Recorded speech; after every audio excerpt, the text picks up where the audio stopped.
Coucou tout le monde, j'espère que vous allez bien. Alors aujourd'hui on se retrouve dans une vidéo que je planifie depuis longtemps, franchement. On va parler de mes favoris. Si je n'en gardais qu'un, si dans toute ma collection je ne gardais qu'un fond de teint, qu'une palette, qu'un mascara, voilà, lequel?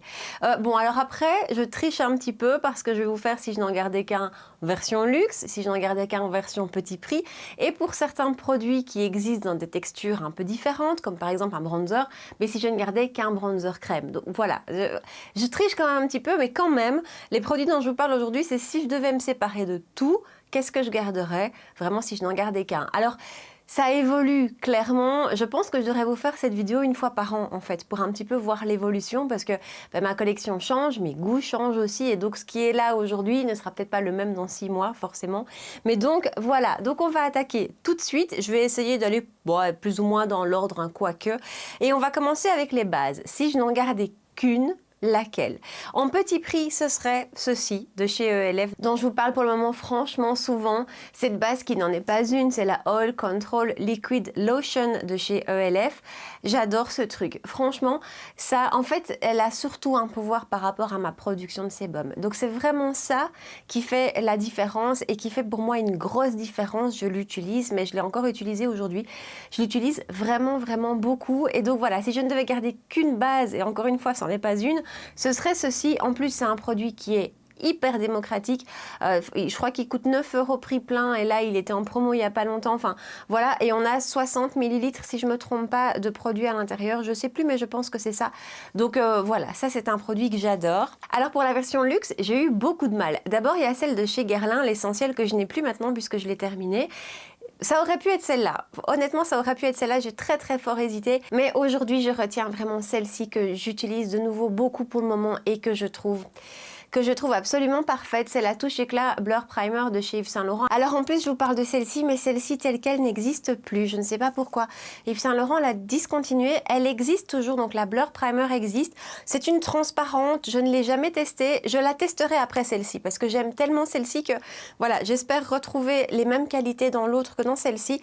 Celle-ci, en fait, avait la particularité d'être rose et donc de faire un effet correcteur de couleur, mais moi c'est pas ça qui fait que je l'adore. Ce qui fait que je l'adore, c'est vraiment ce côté floutant, ce côté canevas qu'elle fait sur la peau, qui est absolument magnifique. Tous les produits, tous les fonds de teint s'appliquent à la perfection par-dessus. Enfin, c'est une base que j'adore et donc voilà, je vous en parle et c'est pas bien parce qu'on ne sait plus la trouver, mais je ne désespère pas que la classique entre guillemets soit aussi bonne que celle-ci, mais voilà, vraiment, celle que je préfère aujourd'hui, c'est celle-ci. Alors, fond de teint, eh ben, j'avais peur parce que j'ai tellement de fond de teint et j'adore tellement ça que je m'étais dit ça va être super difficile de choisir, mais en fait, j'ai ouvert mon tiroir et ça a été assez évident. En petit prix, ce serait le Color Stay de chez Revlon. Ce fond de teint pour moi est absolument parfait, il a toutes les qualités et il n'a aucun défaut pour moi. J'ai la version pour les peaux grasses, il existe aussi en version pour les peaux normales à sèche je pense. Voilà, c'est un fond de teint qui pour moi s'est toujours bien comporté, il ne m'a jamais fait défaut, il a une très bonne tenue, il a une très belle couvrance, il s'applique super facilement, enfin... Il n'a pour moi que des qualités et j'en ai testé d'autres à un petit prix et franchement, il y en a beaucoup en petit prix que je trouve très bon, mais celui-ci, c'est mon number one. Et alors en version luxe, là aussi, et pourtant ça fait longtemps que je vous en ai plus parlé, hein, mais si je n'en gardais qu'un, ce serait le Stay Naked de chez Urban Decay. Pour moi, c'est un fond de teint qui, là aussi, est parfait. Il a tout. Il a une couvrance moyenne qui a un rendu naturel que j'aime beaucoup. Il a une très bonne tenue. Il s'applique super facilement. Il ne fait pas d'effet de matière. Il ne marque rien. Il a un rendu semi-mat, je trouve, naturel. Voilà, et là, c'est un des rares fonds de teint que j'ai racheté, c'est ma deuxième bouteille, donc c'est vraiment la preuve. Ce fond de teint, pour moi, est juste parfait. Voilà, pour lui, j'ai pas eu de mal, c'est vraiment mon number one fond de teint de tous les temps. Et je commence à tricher, ça y est, je vous parle quand même d'un fond de teint qui a une autre texture. Voilà, disons que si je devais garder un seul fond de teint d'une autre texture que liquide, ce serait celui de chez KVD Beauty, le Good Apple. Voilà, on en a parlé beaucoup, je vous en ai encore parlé récemment parce que c'est vraiment un fond de teint que j'utilise régulièrement. Il a une couvrance qui est absolument incroyable. Il a un très beau rendu, je trouve. Il s'applique facilement sur moi. La seule chose, c'est que je brille un petit peu beaucoup avec lui, mais peu importe. En fait, il est tellement beau pour tout le reste que je préfère devoir faire une retouche peut-être dans la journée, mais j'aime tellement son rendu que voilà, ça c'est un fond de teint que j'adore. Alors, en anti-cerne, j'ai su choisir. En petit prix, je ne garderai que le camouflage de chez Catrice. J'ai aussi hésité parce que le Sephora Collection, par exemple, je l'aime beaucoup, vraiment en petit prix. Il y en a un autre de chez Catrice que j'aime beaucoup aussi avec une petite pipette. Là, c'est le One Drop, quelque chose comme ça. Mais celui-ci, c'est d'ailleurs mon 2, voire 3e. Et celui-ci, je ne sais pas si vous voyez, il est bien entamé. Je le trouve tellement top. En fait, il a une très belle couvrance. Il tient super bien et je ne poudre pas. Vous savez que je poudre pas. Je le trouve, voilà, je le trouve vraiment très très beau. Il ne marque pas. Il est vraiment excellent. Il peut rivaliser avec les grands, quoi, vraiment. Et alors en version luxe, si je ne gardais qu'un, ce serait le Yves Saint Laurent Touche Éclat Eye Cover. En fait, j'adore cet anti-cerne parce qu'il a une texture tellement légère, tellement fluide, qui ne marque pas, absolument pas. On a l'impression d'avoir aucune matière sur les yeux, sur la peau. On a l'impression qu'on n'a rien. Il a une jolie couvrance médium, moyenne, avec un rendu naturel. Il tient super bien. Enfin, voilà, si je n'en gardais qu'un, ce serait lui. Pour la version luxe, j'ai pas hésité une seconde. Je savais que c'était lui. Alors, on va continuer dans les produits teints et dans les bronzers. Ça n'a pas été facile. Ça n'a vraiment pas été facile parce que j'ai beaucoup de bronzers et qu'il y en a beaucoup que j'aime énormément. Je trouve que l'année dernière et cette année-ci, en bronzer, on a été super gâtés. Toutes les sorties sont magnifiques. Cette année, tous ceux qui sont sortis, honnêtement, enfin, j'ai du mal à choisir. Mais j'ai quand même fait un choix. C'est pas évident. Et donc, en version petit prix, d'abord, ça, j'ai pas eu de mal, je savais. Ce serait celui de chez Kiko. Alors ça, c'est celui de la collection de l'année passée, la Unexpected Paradise. Et donc, ce sont ces bronzers marbrés cuits que je trouve parfaits. Ils ont une texture absolument parfaite qui vient hyper bien se fondre, qui est très très fine. La poudre est très très fine. Il y a une légère lumière qui s'en dégage. C'est pas des paillettes ni quoi que ce soit, c'est juste une très belle lumière qui ressort. C'est un très bon rapport qualité-prix. On a 20 grammes à l'intérieur pour, je pense, un bronzer qui tourne dans les 20 €. Mais bon, on a 20 grammes de produit. Et voilà, en petit prix, c'est mon number one. Pour le petit prix, j'ai pas hésité une seconde. Par contre, pour la version luxe, là, je vous assure que j'ai hésité vraiment longtemps. Mais aujourd'hui, si je n'en gardais qu'un, c'est celui de chez Victoria Beckham. Il a détrôné tous les autres. Je le préfère au Gucci, je le préfère au Dolce & Gabbana. Et je le préfère à beaucoup d'autres, mais je dis pas, attention, c'est pas radical, hein, je veux dire, c'est pas... j'ai hésité quand même longtemps, hein, faut pas croire que la décision a été facile, mais voilà, aujourd'hui, ce bronzer-ci, pour moi, remplit absolument toutes les qualités que je recherche. Il a tout pour moi, c'est encore celui que je porte aujourd'hui. Et donc, voilà, c'est un gros budget, mais c'est une magnifique pièce, c'est un petit bijou, vraiment. Et alors pour la version crème, hein, puisqu'en bronzer on a une version crème, donc quand même je vous dis si j'en gardais qu'un en version crème, là j'ai pas hésité une seconde, c'est celui de chez NARS qui est sorti cette année, le Sunkissed Bronzing Cream. J'ai la teinte Laguna mais il y a deux teintes.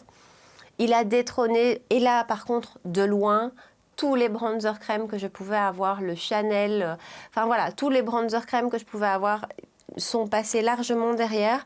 Je l'utilise tout le temps et enfin moi je vois qu'il est creusé, vous le voyez pas.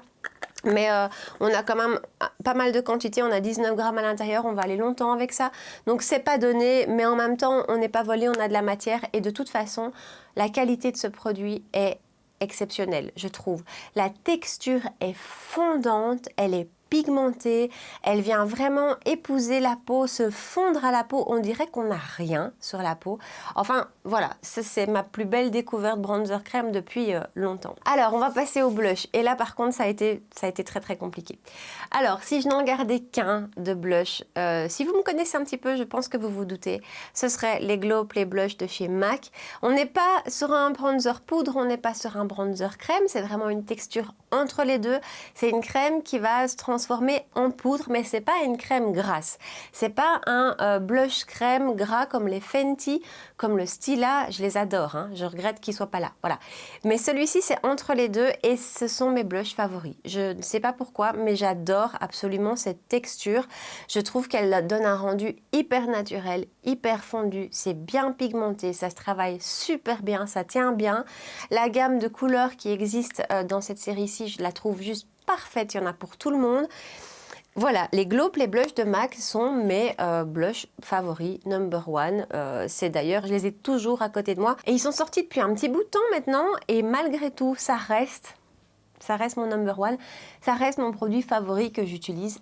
Voilà, tout le temps et avec plaisir et dont je pourrais pas me séparer. Et ici, on est vraiment sur cette texture, ni crème ni poudre. Et je n'ai pas pris de favori texture poudre en version luxe parce que le MAC c'est mon number one. Et en favori petit prix, ce serait ceux de chez Kiko. Alors je vous montre ceux-ci parce que ce sont ceux de la collection permanente et que je les adore. Maintenant, tous les blushs de chez Kiko sont excellents, je trouve. Je n'ai jamais testé un blush de chez Kiko que je n'ai pas aimé, mais ceux-ci, de la collection permanente, ce sont les Powder Creamy Blush qui ressemblent à ceci et on est de nouveau sur une texture. C'est vraiment une texture poudre, mais elle a quand même un petit peu ce côté crémeux sous le doigt. C'est pas une crème, mais c'est un petit peu entre les deux aussi et je les trouve sublimes. Ils se travaillent très très bien.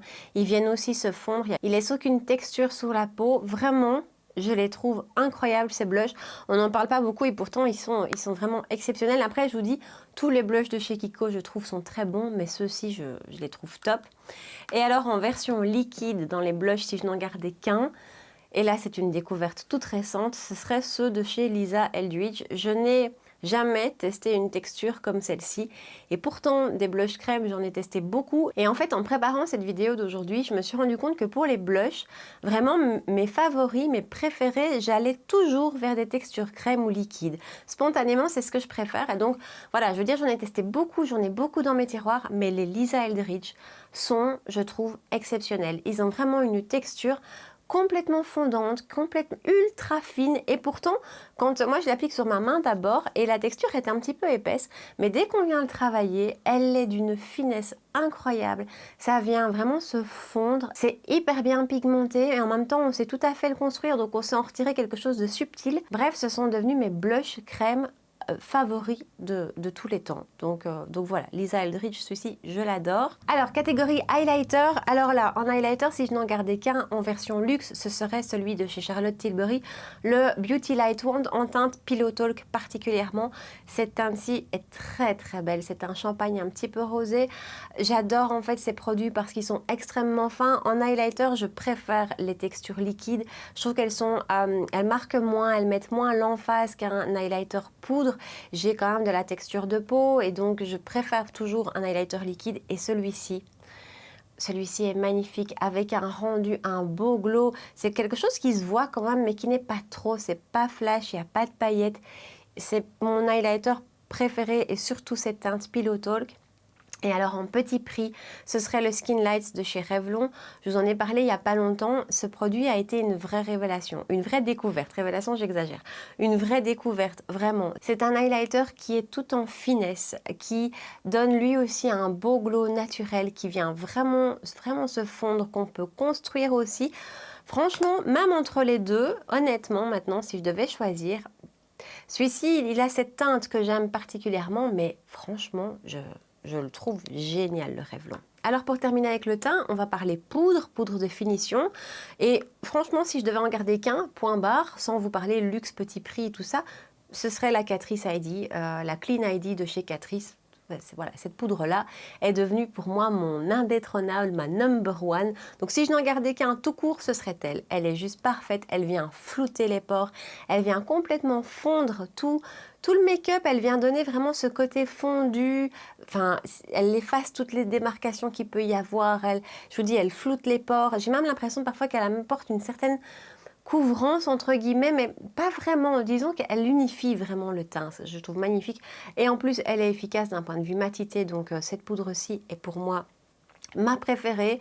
Et en version luxe, bah écoutez, j'ai énormément, depuis que je l'ai aimé, la Make Up Forever, même si, depuis que j'ai la Catrice, je n'utilise plus que celle-là, j'ai rangé toutes les autres. Mais avant d'avoir la Catrice, la Make Up Forever était pour moi une très très belle découverte, surtout d'un point de vue matité. Et moi, c'est toujours ça que je recherche, c'est toujours mon critère number one, c'est la matité. Et je la trouvais très efficace, très belle, très fine. Et donc voilà, maintenant, je me rends compte quand même que j'aime bien les textures compactes plutôt que les textures libres. Voilà, ça y est, je retrouve le mot. Vraiment, enfin voilà, celle-ci, c'est ma number one. Alors, on va passer à la catégorie pour les yeux et aux sourcils. Alors, si je ne gardais qu'un produit à sourcils, d'abord, en produit luxe, ce serait celui de chez Huda. J'ai oublié son nom, de toute façon, tout sera dans la barre d'infos, c'est pas grave. Il a un bémol, c'est qu'il est très cher par rapport à son rapport quantité-prix. Voilà, ça c'est embêtant. Mais le produit en lui-même, je le trouve génial. En fait, c'est le crayon à sourcils qui a la mine la plus fine que j'ai jamais vue et qui du coup permet une précision absolument géniale. Il est bien pigmenté, mais pas trop. Il n'est pas trop crémeux parce qu'avec les trop crémeux, on a parfois du mal à être précis et ça fait un peu pas très joli. Il n'est pas très sec non plus, donc il ne faut pas y aller appuyer. Il est parfait. C'est mon crayon à sourcils parfait. Maintenant, honnêtement, en crayon à sourcils, je trouve qu'en petit prix, il y a vraiment un choix avec des très bons produits chez ELF, enfin dans plein de marques. Mais en petit prix, mon favori de tous ceux que j'ai pu tester, c'est celui de chez Yves Rocher. Ça, c'est un tout nouveau. Il y a même encore le film de protection autour parce que j'en ai encore deux en fait en backup. Ces crayons à sourcils sont absolument parfaits. Ils ont toutes les qualités que je viens de vous donner pour le Huda, donc texture juste comme il faut, ni trop grasse, ni trop sèche, bonne pigmentation, s'applique facilement. La mine est fine, mais pas aussi fine que celui-ci. Celui-ci, vraiment, c'est exceptionnel à quel point c'est fin, mais les Yves Rocher, je trouve, sont excellents. Crayon pour les yeux, liner, si je n'en gardais qu'un petit prix, ce serait ceux de chez Kiko. Je les trouve super. Ce sont les Intense Color Long Lasting Eyeliner. C'est effectivement ça, ils tiennent super longtemps, ils sont crémeux, mais pas trop, de nouveau, juste cette texture parfaite comme il faut. Il y a un choix de couleur dingue, ça s'applique facilement, c'est mon deuxième, celui-ci c'est le marron. Voilà, j'adore ces petits crayons. Et alors en version luxe, si je n'en gardais qu'un, ce serait les Killer Liner de chez Too Faced qui sont sortis il n'y a pas très très longtemps, qui ont une tenue exceptionnel. Ce sont les crayons qui pour moi tiennent le mieux, même en muqueuse, ça bouge quand même un petit peu en muqueuse en fin de journée, mais ce sont ceux qui pour moi tiennent le mieux. En eyeliner, je vous dis même pas, ça ne bouge pas d'un iota. Voilà, belle pigmentation, très belle même, de nouveau crémeux, mais pas trop. Ils ont tout pour eux. Seul bémol, entre guillemets, c'est que pour l'instant, il n'y a pas beaucoup de teintes. On est vraiment autour des marronnés. Je crois qu'il y a un noir, forcément. Il n'y a pas encore de teintes un peu comiques, des bleus, des verts, tout ça, il n'y a pas encore. Je dis encore en espérant que ça viendra, mais je ne sais pas. Hein. Mais ce sont mes favoris. J'adore ces eyeliners. Mascara, eh ben mascara petit prix sans aucun doute Catrice. Alors ici j'ai le Glamendol et je l'adore. Le Glamendol il est juste parfait, je trouve ce mascara. Il donne du volume, il allonge aussi, il tient super bien et ça c'est vraiment pour moi le critère number one. Et voilà, je trouve que pour son prix, je crois que ça doit être 3,50 €, il est dingue. Et en version luxe, je l'ai découvert il n'y a pas longtemps et je l'ai recommandé parce que j'ai ici le format découverte, le petit format. C'est le Tarte le Lights Camera Lashes. Ça a été une vraie découverte en fait pour moi ce mascara. Sa texture est juste ce que j'aime bien, donc j'aime pas les mascaras trop liquides. Je préfère qu'ils aient un petit côté un petit peu sec, je trouve ça plus facile à travailler, j'aime mieux le rendu. Donc il a cette texture là et c'est un mascara qui m'apporte volume, qui me fait une belle frange de cils, qui les allonge. C'est celui que je porte encore aujourd'hui. Il est hyper facile à appliquer, hyper facile à travailler. C'est pas un de ces mascaras où un jour sur deux ça fonctionne ou pas. J'en ai comme ça que j'aime beaucoup mais parfois ça fonctionne pas. Allez savoir pourquoi. Celui-ci, je l'adore. La tenue est franchement très bonne, elle n'est pas parfaite. J'ai quand même un petit transfert parfois en fin de journée avec le masque, ce genre de choses. Mais pour moi, avec ma peau grasse, ayant tous les mascaras qui bougent, celui-ci a une très bonne tenue et je l'adore. Et donc voilà, je viens de le recommander en grand format parce que ça a été pour moi une grosse découverte. Alors on continue avec les yeux et là ça a été critique. Hein. Les palettes, ça a été vraiment très critique. Alors par définition, selon mes goûts, Si je n'en gardais qu'une de palette, ce serait une palette de neutre. Parce que, voilà, si je ne pouvais en garder qu'une, ce serait des neutres parce que c'est vraiment ce dans quoi je me sens le mieux. Et donc, en version luxe, ma palette neutre pour moi idéale, c'est la Bibad Natasha Denona. J'ai eu du mal, hein, parce que je vous dis, j'aime tellement d'autres palettes de chez Natasha. Je fais attention parce que... Je fais attention parce que j'ai un fard, celui-ci, là, qui est sorti l'autre jour tout seul de la palette, donc je fais attention. Mais voilà, cette palette-ci, en fan, en amoureuse de neutre, pour moi, est parfaite. Son harmonie est parfaite. Je sais faire tout ce que je veux avec ça, des choses très légères, très faciles à porter au quotidien. Je sais aussi faire des smokies. Il y a du gris, j'adore les gris. Donc voilà, j'ai vraiment, je vous assure, eu du mal à me décider pour une palette. Mais si je dois vraiment être objective, pour moi, ce sera du neutre. Et donc celle-ci est ma neutre favorite en luxe. Et en petit prix, ma neutre préférée, c'est celle-ci de chez Colourpop. C'est la Going Coconut. C'est ma deuxième en fait parce que j'ai pas eu de chance. Un jour, je l'ai fait tomber et elle a explosé. Et donc, je l'ai recommandée et elle est absolument parfaite, je trouve. Au niveau harmonie, c'est tout ce que j'aime. Il y a des lumineux qui sont magnifiques, ça se travaille, mais tellement bien. Franchement, pour un si petit prix, c'est impressionnant. La tenue est très bonne. Enfin voilà, celle-ci, j'ai pas eu de mal là par contre à aller chercher ma neutre petit prix favori. Je savais que ce serait elle. Mais je vous parle quand même d'une troisième palette parce que si je pouvais en garder une un peu colorée, oui, je sais, je triche, mais ouais, c'est dur de faire des choix, hein. Si je pouvais garder une un peu colorée, ce serait la Tiny Marvels de Sydney Grace et Mel Thompson. Je la porte encore aujourd'hui, hein. Cette palette, c'est plus qu'un coup de cœur, hein. Voilà, c'est plus que ça. Donc, fallait quand même que je la cite aujourd'hui parce que ben voilà, elle est dans mon grand top palette. Maintenant, c'est clair que c'est pas forcément que du neutre. Quoi qu'il y a moyen de faire des choses plus légères avec ça. Mais la qualité de cette palette est absolument dingue. Pour terminer la catégorie teint, je vais vous parler de spray de finition. Ça va être très vite fait. Il n'y en a qu'un, un seul. Il n'y a pas de petit prix. Pour moi, le seul et l'unique, c'est le All Nighter Ultra Matte de chez Urban Decay. Voilà, je n'ai rien d'autre à dire que pour moi, il est juste parfait. Il fait vraiment tenir le maquillage plus longtemps et sur moi, c'est celui avec lequel je brille le moins vite en fait. Ultra mat, vraiment, il a un impact là-dessus. Je brille plus vite avec le All Nighter classique. J'aime beaucoup par exemple le spray de finition de Charlotte Tilbury qui d'un point de vue tenue du make-up est très efficace, mais par contre je brille beaucoup plus vite avec celui-là. Celui-ci a absolument toutes les qualités que je recherche dans un spray de finition. Et on termine avec les lèvres et je vais encore un petit peu tricher puisque j'ai quand même réussi à vous faire 3 sous-catégories dans les lèvres. Rouge à lèvres mat, rouge à lèvres crémeux et rouge à lèvres plutôt baume à lèvres. Tous ces produits que pour l'instant vous savez que j'adore. Voilà.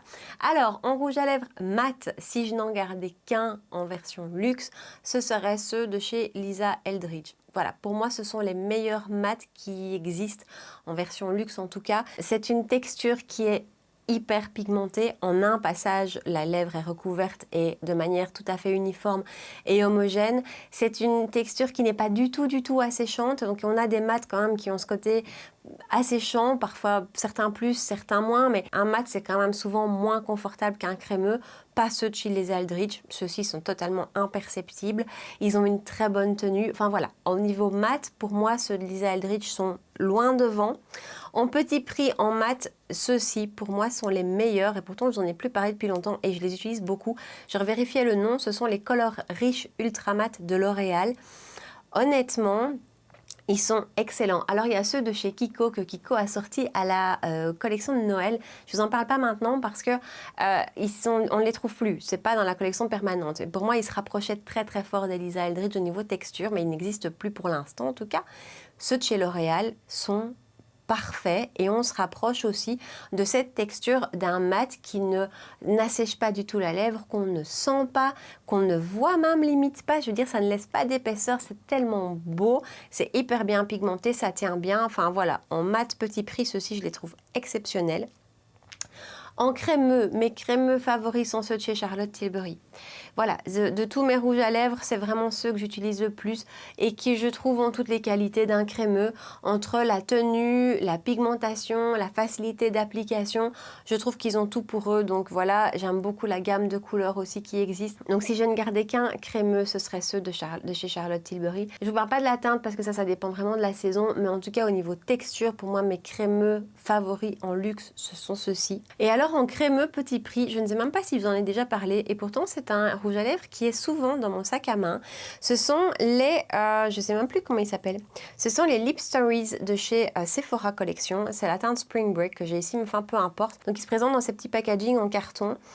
Je sais pas pourquoi je vous en ai pas parlé plus souvent. J'ai adoré, j'adore en fait ces rouges à lèvres. Je trouve qu'ils ont tout pour eux là aussi. Ils sont crémeux, ils sont bien pigmentés, ils ont une bonne tenue. J'en ai plusieurs dans mes tiroirs. Je les aime beaucoup et je vous en ai jamais parlé et pourtant, je les trouve excellents, ces rouges à lèvres. Donc voilà. Et alors en version plus gloss, baume à lèvres petit prix, sans aucune hésitation, ceux de chez ELF. Ils sont dingues. Si vous passez une commande chez ELF, glissez-en un dans votre panier. Ils sont incroyables en fait. Ils sont vraiment hydratants, ils sont fins, ils sont hyper confortables. Ils ont un beau rendu, une pigmentation quand même si on est sur un baume à lèvres. Voilà, en petit prix, j'adore. Et alors en version luxe, là j'ai eu beaucoup de mal parce que entre les Fenty Cream, le Chanel et le Charlotte Tilbury, j'ai eu beaucoup de mal à choisir, mais quand même. Les Charlotte Tilbury, cette petite collection qui vient de sortir, c'est juste parfait en fait ce produit. C'est hyper bien pigmenté, c'est hyper nourrissant, c'est hyper hydratant, c'est hyper agréable, c'est hyper tout en fait.